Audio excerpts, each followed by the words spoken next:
Hello everyone and welcome to my channel. My name is Tiffany. I'm here to let you know that this video is one of a series of videos on this subject. So I was inspired in the middle of the night. I woke up and I had this idea that I could create a decision flow chart for each of the human design energy types and its authority.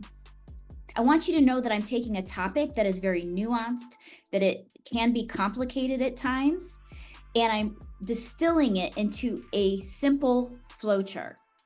Please keep this in mind when you're watching the video for your energy type and your authority. It's nuanced, but it's a great way of just kind of mapping out and just showing you the steps. If we were to slow down our decision-making process and really tune into our strategy and authority, and how those two things work together, the flow chart is going to give you just a very simple, distilled version of how it might look in a very perfect situation.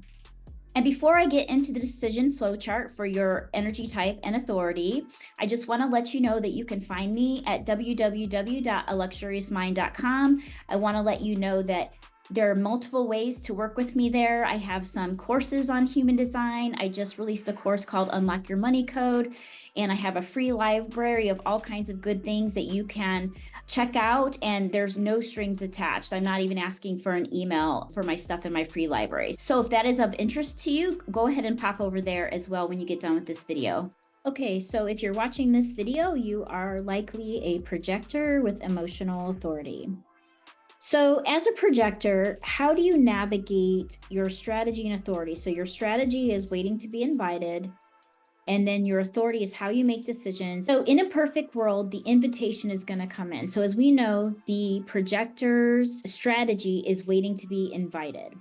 So invitations can be very literal, where somebody's inviting you onto a project, they're inviting you to apply for a job, they're inviting you to give your advice, like they're asking for your advice on how they should do something or not do something. And so the invitation can be very literal. But sometimes invitations, and I would say even probably most of the time, invitations are what we would say is energetic, meaning they're more subtle and it's the energy of the situation. So, for example, energetic invitations that are not so obvious are people following you on social channels, people commenting on any social channels or things you're doing out in the world. It could be somebody buying a product from you or a service from you. It could also be somebody signing up for your newsletter. And then it could also be just the vibe of a conversation. So let's say you're in conversation with someone, they seem very interested in what you're doing, and maybe they're not specifically asking you for advice, but you're having this really engaged dialogue. And you might get the sense, I think I could share some wisdom, or I could share something that would be helpful to this person. That's an energetic invitation where you just feel like that person is ready or prime to hear something that you have to say. Okay, so in our flow chart, you get an invitation as a projector. You're getting this invitation. So let's say you get an invitation to apply for a job. The first thing you're going to want to do is ask yourself, does this opportunity align with my passions, my interests, where I'm going in life, my skills, my gifts? Does it pique my curiosity in some way? If the answer is no, then you might want to consider saying no to the thing.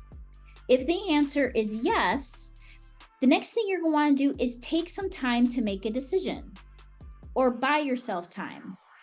So before applying to the job in this example, even though you've been invited to do so, take some time. Give yourself 24 to 72 hours, sleep on it, sit with it, check in on yourself just to kind of see how it feels to you. Because when you have emotional authority, you essentially want to tame the dragon of your emotional wave before you know if a decision is right for you, because you have an emotional wave. So think of the waves on an ocean.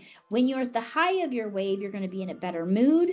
When you're at the low of your wave, you might be in a lower mood. And so when you're at the high of your mood, you may find yourself in a situation where you say yes to things. And then later you think, why did I say yes to that? In your mind, you're thinking, I changed my mind. I don't want to do that thing. But what might have happened is you might have said yes to the thing when you were at the height of your wave. Likewise, if you're in the low of your wave, you may say no to something that later you regret, like, why did I say no to that thing? I really wanted to do that. So the idea is to allow yourself time so you can do multiple check-ins with yourself over a period of time.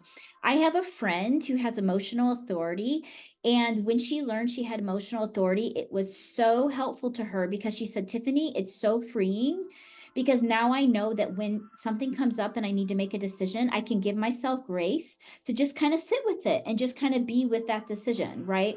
And be with that choice. And do I want to do the thing or do I not want to do the thing? After that, you've given yourself some time to really kind of check in with your feelings in that sacral energy center. And if you have a clear answer, so if you have a clear yes or no, then fantastic. Then you know your answer, right? But what if you're like, Tiffany, I don't know what my solar plexus is saying. I don't know what my emotional authority and my emotional intuition is telling me. I don't know if I'm even hearing that voice. I'm still unclear. I don't know if I'm a yes or a no to the thing. In that case, you will want to consider that the voice of your mind is getting in the way.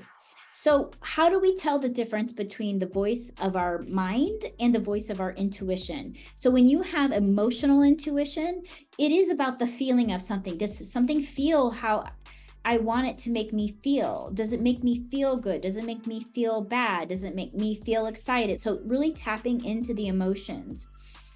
The mind, though, is going to be grounded in logic and it's going to be telling stories. It's going to be saying things like, you should not apply to that job because you don't have the right credentials. You should not apply to that job because it's a little farther away. You should go to this event because even though you don't feel like going to this event, we don't want to upset the people that are at that event, right? I feel the social obligation to go. And so if you've listened to what I've said in these examples, there's a lot of shoulding that happens in the mind. It's you should do this, you should not do this thing. You should choose this because then you have money. You should choose this path because then this will happen, right? And really what it comes down to is, what is the thing you feel that you want to do that feels energetically correct for you, that you feel would be good for you, even though you don't know why? And it can't be traced back to logic necessarily, because the mind is logical. The mind is going to say, well, if this, then that. If we take this job, then we're going to make this amount of money. But if we don't take that job, then we're not going to have that amount of money. And so the mind is trying to direct and control our life. It's trying to tell us where to go. And really, from a human design lens, what we really want to start doing is tuning into the intuition. How does something feel in our body? Does it make me feel expansive? That's a yes. Does it make me feel contracted? That's a no. Instead of listening to the mind, because when we can tune into our intuition, that is where the magic is happening. And we all want the magic to happen. Am I right? So try to start distinguishing between when the mind is talking to you and it's telling you stories. It might sound like a coach. It might sound like a parent. It might sound like some guy on YouTube that you watch this video and he said do XYZ. But come back to what feels in alignment to you. And it is really hard. This is easier said than done. It is really hard to tune in to our intuition because the voice of our mind can be so powerful.